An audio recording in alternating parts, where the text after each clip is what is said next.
Megan Devine is an American psychotherapist, author, and grief educator, born in 1974. With over 2 decades of clinical experience, she has become a leading voice in the world of grief and emotional healing. After losing her partner suddenly in 2009, Megan realized how unprepared our culture is to support real grief. Her personal loss became the foundation for her life's mission, to change the way we understand and respond to pain. She is the founder of Refuge in Grief, a global support community for those navigating deep sorrow. Her best-selling book, It's Okay That You're Not Okay, has helped millions feel seen, heard, and validated. Megan's message is simple, but powerful. Grief is not a problem to fix. It's an experience to be honored. Grief is not a problem to solve. It's not something to get over or push through. In the opening chapter of It's Okay That You're Not Okay, Megan Devine tells us a hard truth. Our culture is deeply uncomfortable with pain, so much so that we've created myths and cliches to silence it. Megan begins with her personal story, the sudden, tragic death of her partner, Matt. One moment they were kayaking together, the next, he was gone. No warning, no time to prepare, just a before and an after that would never be bridged. This moment shattered her world, but what hurt almost as much was the response from people around her. Well-meaning friends said things like, "Everything happens for a reason," or "He's in a better place." These phrases didn't help. They invalidated her grief. They made her feel like she had to be okay when she clearly wasn't. Megan uses her pain to introduce a radical idea. Grief is not a problem. It's a natural, honest, and painful response to love and loss. She calls out the cliches we've all heard. Stay strong. Look on the bright side. Time heals all wounds. And explains why they're harmful. These statements don't come from empathy. They come from fear. Our culture fears pain, so we push it away, even from those who are grieving the most.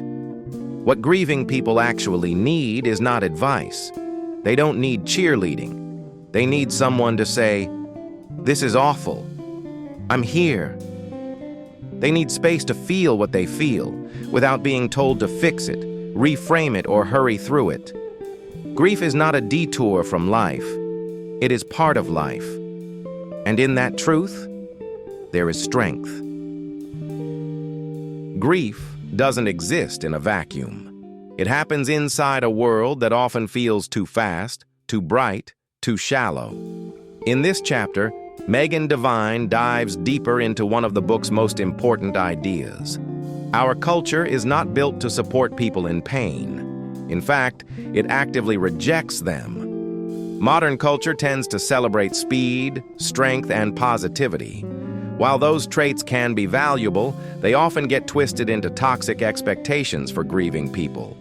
People are expected to bounce back, to be strong, to find the silver lining. The world says things like, "Time heals all wounds," "Everything happens for a reason," or "You'll be stronger because of this." These ideas may sound comforting on the surface, but for those in deep grief, they can feel like a slap in the face. Megan points out that these platitudes actually come from fear, a fear of emotional pain. Society wants pain to go away quickly, so we push people to move on before they've even begun to mourn. One of the cruelest parts of grief is not just the loss itself, it's the loneliness that follows. Because others don't know how to respond, they often withdraw.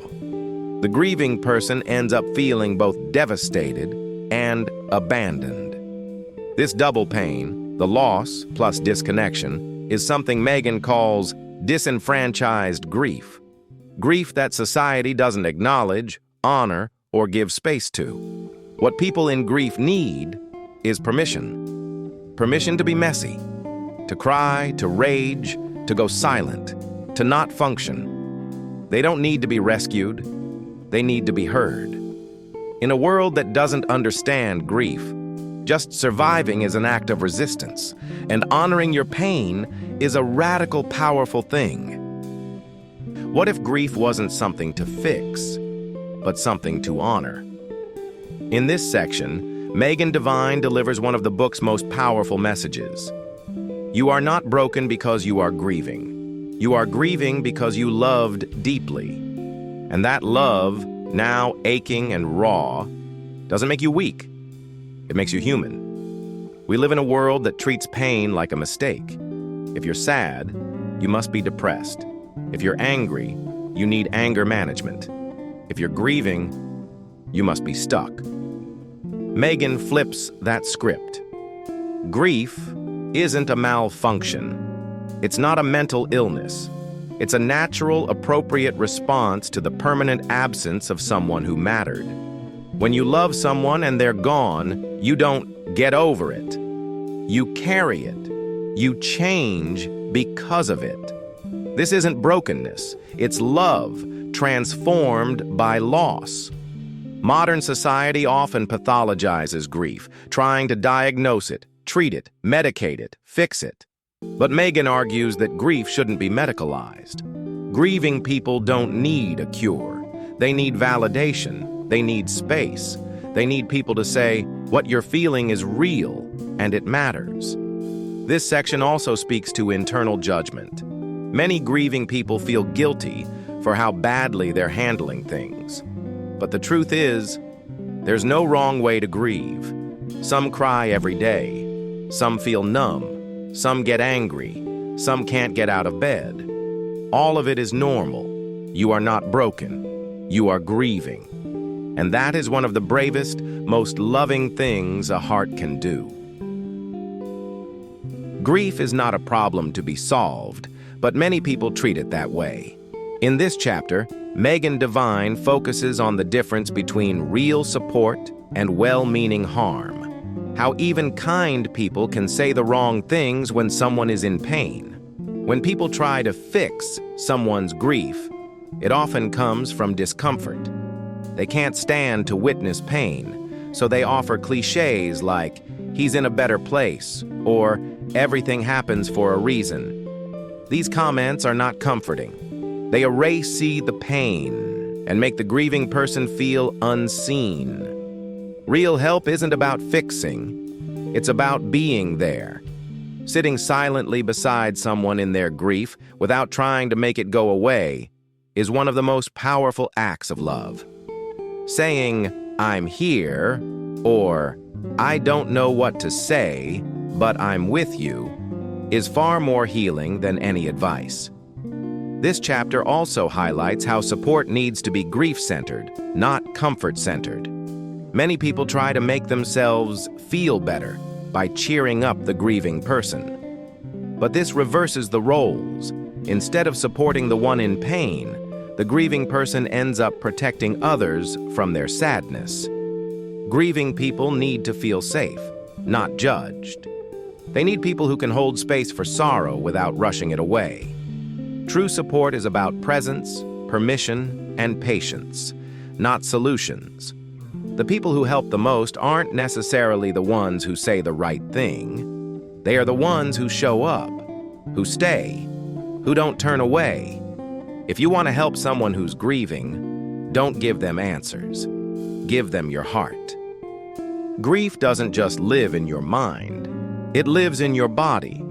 In this chapter, Megan Devine explores how loss affects us physically, not just emotionally or mentally, but deep in the bones, muscles, breath, and nervous system. Grieving people often feel exhausted, numb, heavy, or disconnected from the world.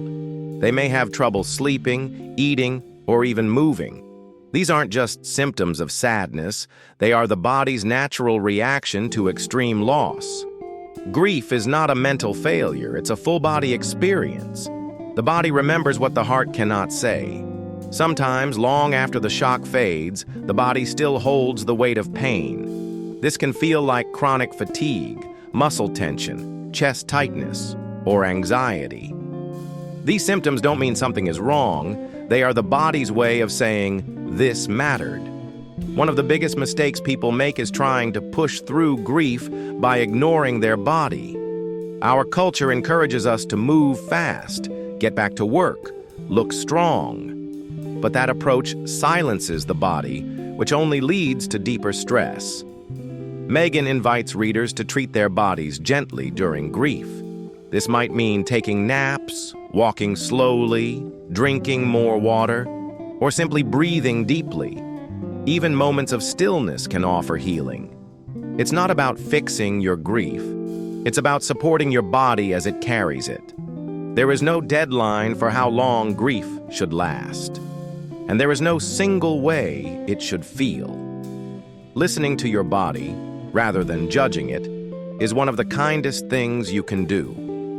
Grief lives in the body, so healing must begin there too. When someone you love is grieving, your instinct may be to cheer them up, to find a silver lining, to say something comforting, to help them move on. But as Megan Devine reminds us, this often causes more harm than good. Toxic positivity is the habit of trying to force optimism in painful situations. It sounds like everything happens for a reason, or at least they're no longer suffering. While these words are meant to soothe, they dismiss the truth of someone's pain. This chapter urges us to resist the urge to make it better. Grief is not a problem to be solved. It's an experience to be witnessed. Trying to replace sorrow with joy or sadness with perspective sends the message that grief is unacceptable and that people should hide their pain. True support is about validation. It's saying, I see how hard this is, or I can't imagine your pain, but I'm here. When we stop trying to cheer people up, we create space for them to feel what they need to feel. That space is sacred. This chapter also reminds us that grief doesn't follow a neat timeline. You can't rush someone through it.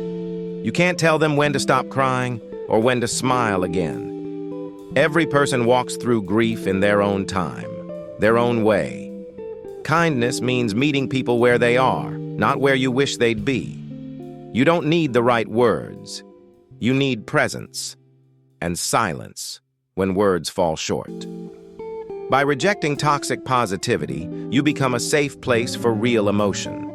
And that, more than anything, is what grief truly needs. Grief never fully goes away. You don't return to the old you. You become someone new, someone shaped by loss, love, and pain. In this final chapter, Megan Devine speaks to the long road of life after loss and how to move forward with truth and compassion. Healing is not about forgetting. It's not about closing the chapter or getting closure. Instead, it's about learning how to carry what can't be fixed, with grace, with honesty, and with space for sorrow. You may always carry the ache, the memories, the longing, but that doesn't mean you're stuck. You're living a life that includes grief, not defined by it. This chapter encourages us to create a new relationship with grief, not something to fight or hide or overcome, but something to make room for, a presence that walks beside you as you rebuild your life. You don't have to be happy to be healing. You don't have to move on to grow. Growth can look like crying at midnight or laughing when you remember a shared moment or simply getting out of bed. There is no finish line, no moment when everything makes sense. But there is meaning in carrying your grief with integrity, in building a life around the love that still lives in you. This is not about hope that things will get better. It's about the truth that you will learn to live inside the world you didn't choose and still create beauty there. Grief rewrites your story, but it does not erase your worth. You are still here, You are still becoming. Grief doesn't go away, but neither does love. And that love is what carries us forward. When loss enters our life, everything changes. The world feels different. We feel different. But grief is not a weakness. It's a reflection of deep love, and deep love leaves echoes. You don't need to move on. You don't need to feel better. You only need to be with what is, and trust that this too is part of being human. Healing doesn't mean forgetting. It means remembering with less pain and more gentleness. It means learning to walk beside your sorrow and still noticing the sun rise. You are not broken. You are grieving. And that means your heart still works. Thank you for honoring this journey with us. You are never alone.